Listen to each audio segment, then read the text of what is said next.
Så har vi hørt lidt om, der er blevet nævnt en masse tale omkring automatisering. Vi snakkede om interaktion mellem forskellige producenter.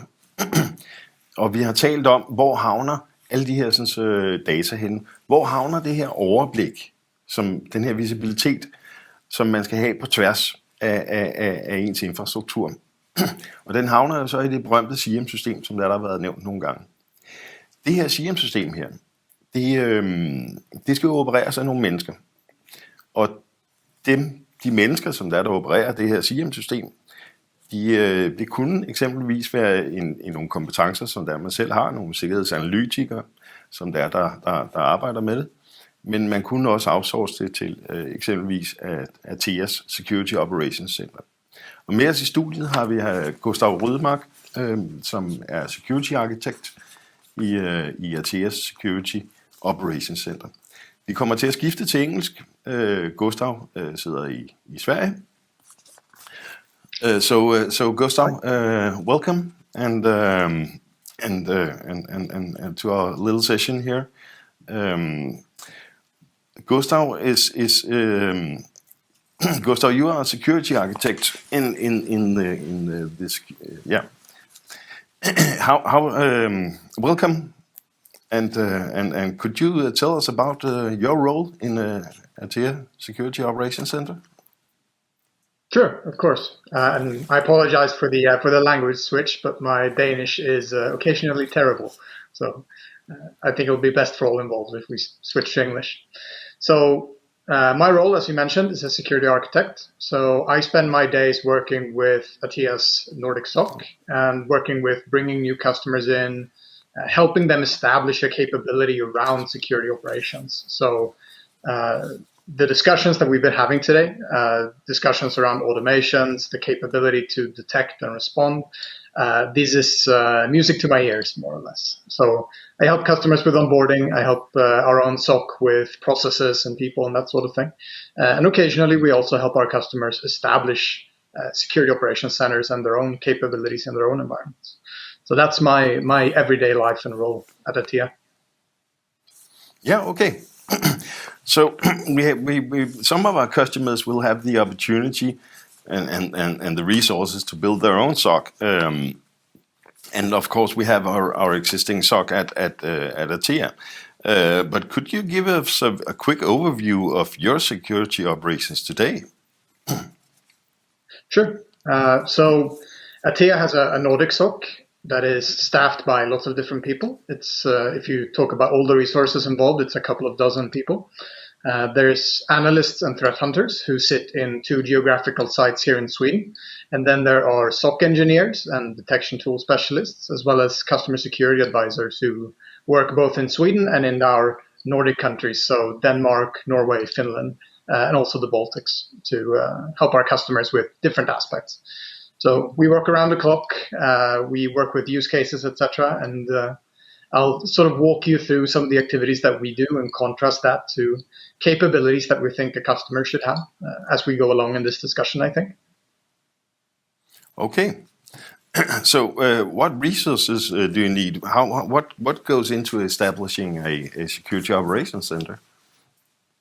So it is a slightly large topic. So I think we'll split it up into sections.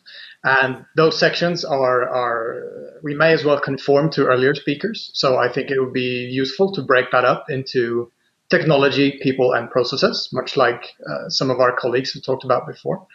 And I wanted just to emphasize that the goal of establishing a SOC is about establishing a capability, right? So establishing a capability to detect if something is amiss, being able to analyze and investigate what's wrong with that particular situation, and then, of course, to take action. And there are lots of different actions that you have to take. It could be mitigative actions just to contain the problem. It could be root cause analysis to figure out who was the cause of all this. And, of course, making sure that it stops and that you recover back to a normal state.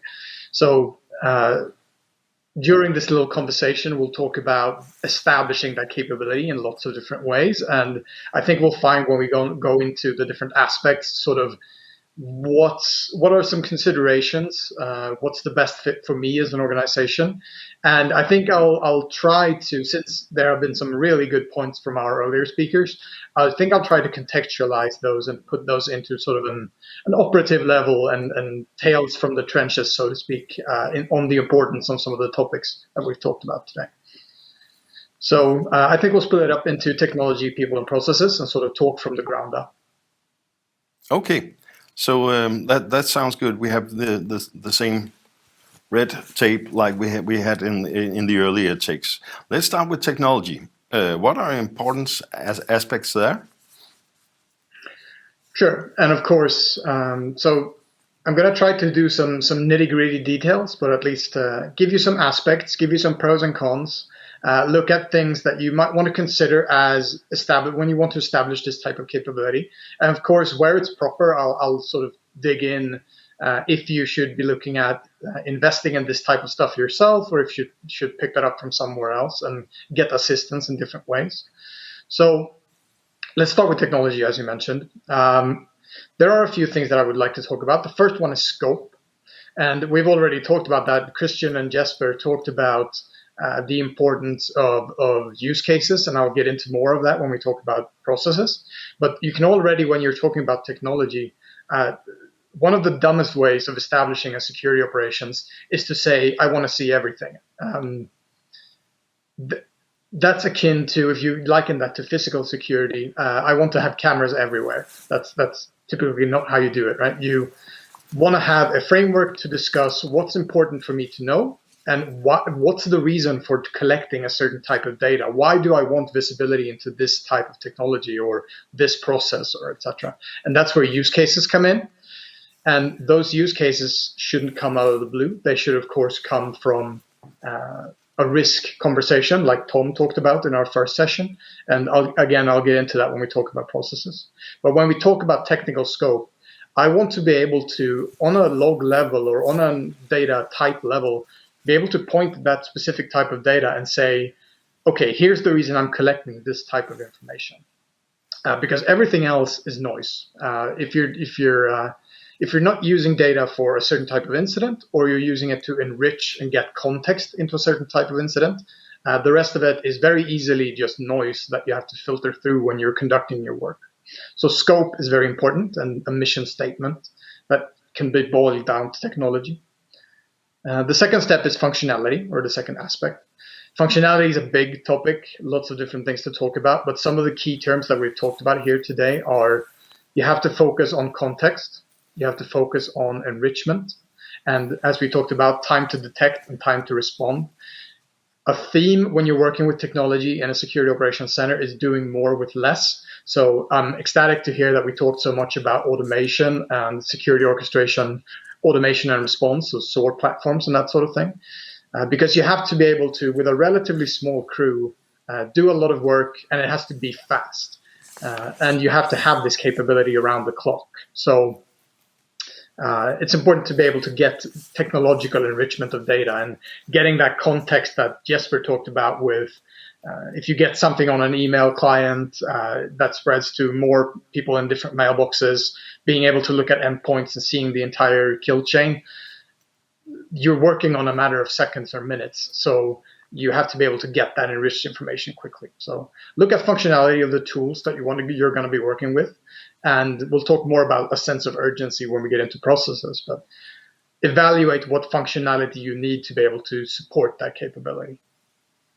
A third aspect is around, it's might be an interesting thing to point out, but it's basically cost. And now that we're working in the real world, we have to talk about things like license models, scaling different costs as you enlarge your security operations. You bring in more staff, you bring in more use cases, you're looking at more data.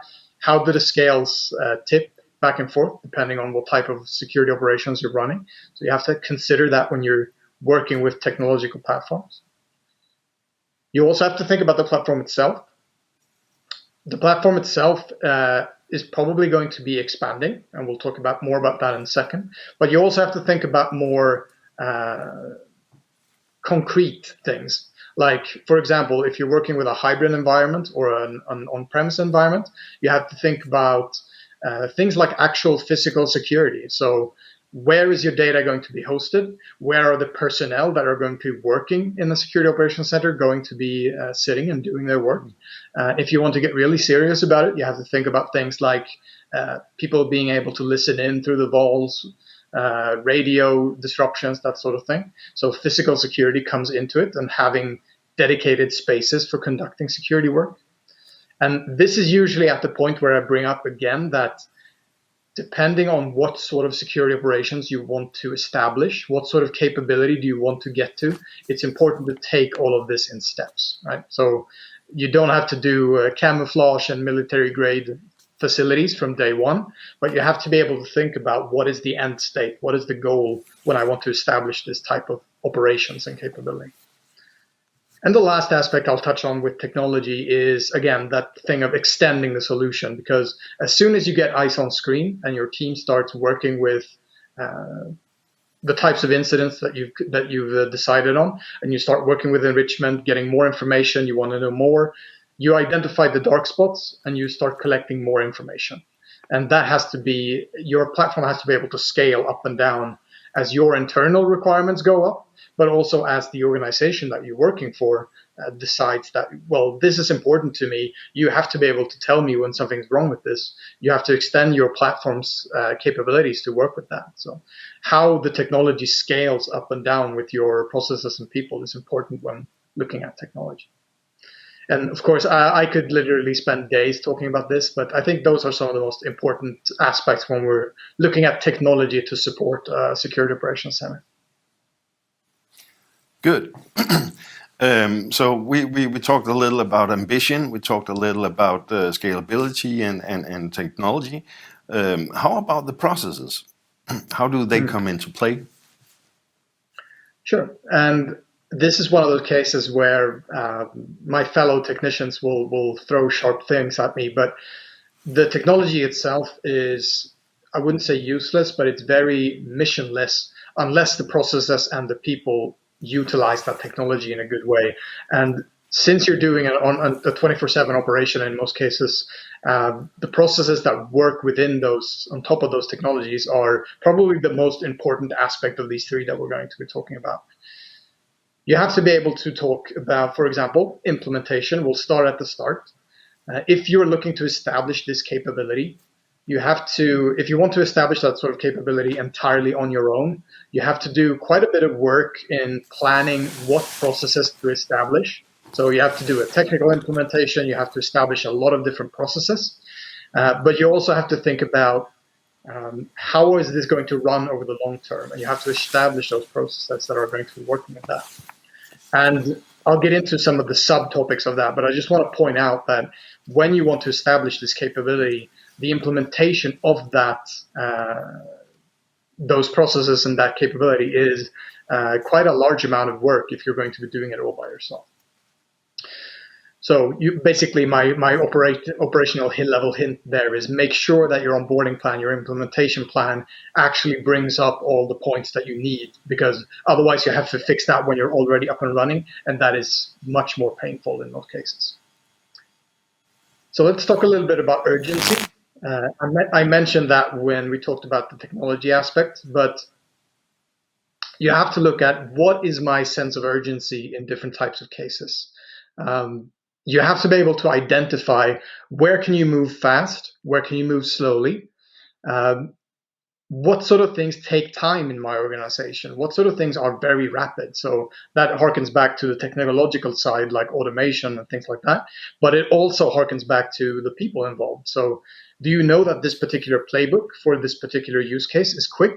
Do you know that collecting information around, say, database logs or getting information on what's happened on a particular type of endpoint, do you know that that's time consuming? Then you have to have a good understanding of where can you act quickly. So I suggest you map that out in your process framework and getting time scales of all the different steps that you work with. And of course, work to improve that over time. And we'll talk more about that when we get into governance.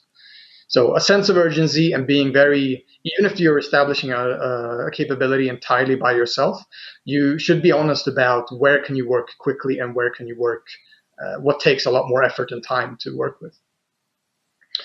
The third aspect I want to touch on with processes is standardization. And again, particularly if you want to establish a security operations center by yourself, you have to think about standardization. The reason I bring that up is because otherwise you have run a high risk of establishing something that works for you personally or the team that's present at the moment, but it has to be able to last for years in most cases. So things that you want to think about when you talk about standardization is use cases, as we talked about before. When we work with use cases together with our customers, we run a fairly standardized way of addressing business risks, things that you're concerned about, using the MITRE ATT&CK framework to illustrate what type of security situations are you wanting to monitor, and breaking that down into actual actions, and of course standardized playbooks for how to conduct yourselves in different situations. So make sure that that's standardized, make sure that that's documented, make sure that that's in as high a degree as possible implemented in your automation platforms. So if you're working with a secure a SOAR platform, you should be able to implement that as much as possible. But also make sure that this is standardized in international terms. So for example, Klaus talked about the sys controls, and using those types of frameworks to illustrate your coverage is really useful when you want to talk to both to management and be able to show what your security posture is. Where are you strong? Where are you weak? But you also have to be able to figure out from a good way, like, okay, so here are my weaknesses. Next year, I want to improve by this much. Working with a standardized international framework then is much more simple. And it also helps our technical people and our analysts, because a lot of security tools use these types of standardized frameworks to transmit threat intelligence information or explain how a particular threat actor works. So if you align your systems and align your processes to those standardized frameworks, you can just socket that into your workflow, which is very useful.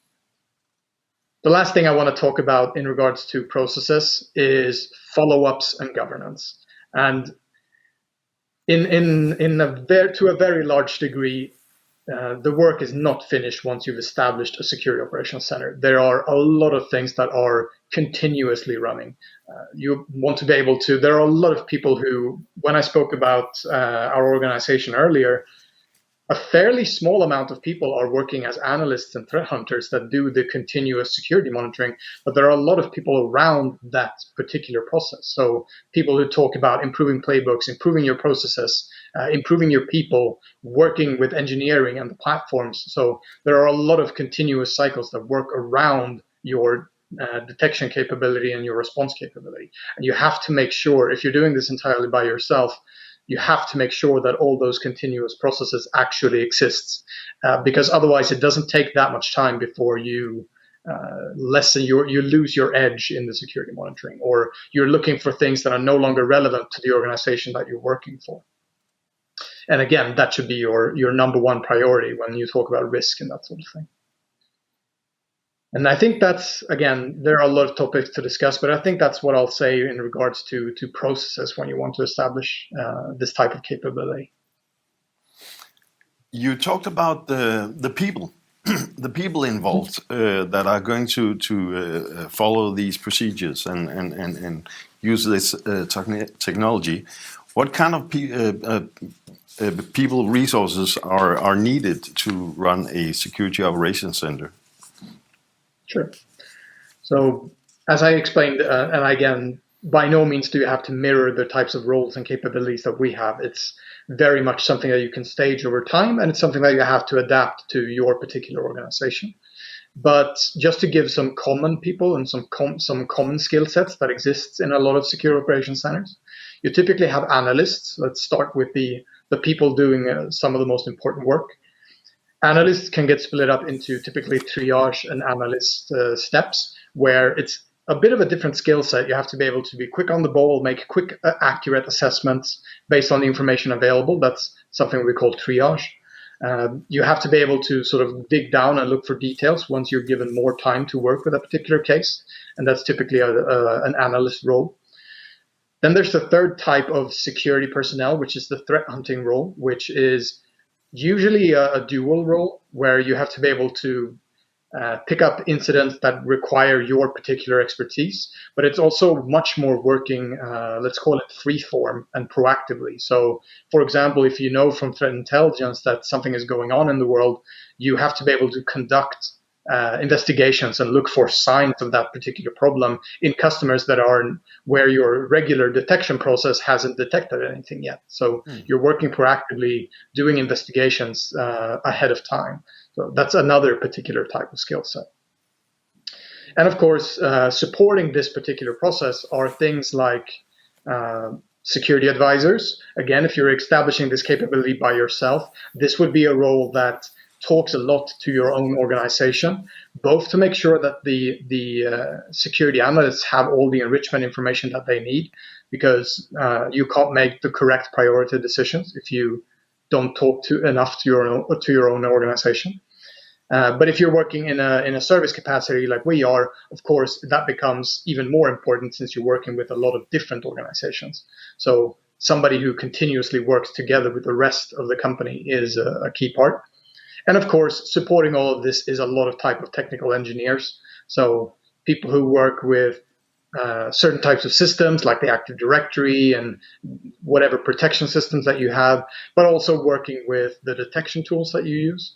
But then thirdly, of course, working with the automation that's involved or the operational side of this thing. So people that are skilled with making everything run smoothly. So the process people, designing the workflow, designing the automations, identifying weak spots and stop gaps. That sort of skill set also comes into play when you're looking at people. So there are a lot of different competences, and this is maybe one of those areas where it's very important to sort of get that skill set down to as sort of few skill sets as possible. So what that means from a technical perspective, I'll just give you a concrete example. Typically, when you have a security operations staff working, you want to be able to put those automations into the actual tools that they use, right? So they shouldn't have to as low a degree as possible at least, they shouldn't have to work in all these different tools that you have in an organization directly. Because no matter how you spin it, that's a lot of different skill set and competencies that you have to keep alive over time. So try to get as much automation and APIs, etc., stuff like we talked about with Christian and Jesper before. Getting automation and integration is key because it's feasible to think that your security people will understand how to do certain type of actions, but it's probably not feasible to have them be complete ninja gurus for all the different systems that exist in your environment. So make sure that they can do their work from a single point of operations. That's more commonly nowadays a SOAR platform or an XDR platform or something like that. So since we're on the subject of people, and I guess this is probably something that a lot of people have already thought about, but a lot of the complications around Security Operations Center and a lot of the reason that you typically look at different types of services is around the amount of people involved. And if it was just a number, if it was just a problem with the amount of people, that could probably be solved for a lot of companies. But since it requires highly skilled people in most cases, or a particular type of skill set that's regrettably not very common, you have to do more with less, as I said in the beginning. So the FTE requirements of running most often a 24/7 operations with a highly skill-setted number of people is something that's going to be a challenge for most organizations. And that's, again, one of the reasons that you typically look to other organizations in a lot of cases to help you staff that particular function. And this is where, I mean, there are a lot of other things that go into people and processes involved and the connection between these three areas that we talked about. But I think that's what I'll say in regards to the number of people involved with these types of services. Just to give you guys a a rough estimate of numbers that you can think about. Traditional wisdom says that it should be somewhere around 6 or 7 people to staff a 24/7 skill set. But of course, you have to be able to account for vacations and sickness and having some redundancy. And of course, if you're working with a large organization, that's not going to be good enough anyway. So just to give you some hard numbers to think about. Cool. I think that's what I'll say in regards to people. Okay. So we're about to wrap up here. Do you have any final thoughts for people in the audience who is looking to establish these capabilities? So considering the 3 aspects that I talked about, you have to understand 2 things. So one of them is you are going to acquire this particular capability. So regardless if you're doing everything by yourself, if you want to sort of outsource all of it, or if you want to find partners to work with some of the things that I've talked about today, in all of those cases, you are establishing this particular capability. So there is no scenario, okay, I'm sure you can figure out some sort of scenario, but in most scenarios, you are still the owner of this capability. So whether that means being able to staff a recipient organization that can work together with the partners that are supplying you with these capabilities, or if that means staffing all of it by yourself, you still have an ownership of this capability. So you will never be able to completely ignore it unless you make very large outsourcing structures around it. The responsibility and the capability is something that you are going to have to work with. So I know that security is commonly said to have a lot of interfaces, but this one, in this particular area, this is very much true. So continuous security operations talk to people from the organization, they talk to management, they talk to all the different types of IT, they talk to supply chain, they talk to partners. There are a lot of different moving wheels in this type of workflow, and you can't fully move those cogwheels to another organization. You are still going to have to be involved in them somehow. So I think that's one of the main reasons and one of the main considerations that you should have when you look at, okay, maybe I should outsource this, get me this as a service, etc. So there is going to be some type of degree of work from your end still on that, even when you've established that capability. So that would be my final thoughts, I think, on that subject. Okay, thanks for sharing a lot of really useful information around building a security operations center. Please stay on the line here, Gustav. We're going to do a Q&A in a few minutes here, and we will invite. Jeg tager den på dansk herfra. Vi tager Claus, og vi tager Christian og Jesper Mikkelsen tilbage i studiet, og så vil vi gennemgå nogle af de spørgsmål, som der er kommet undervejs.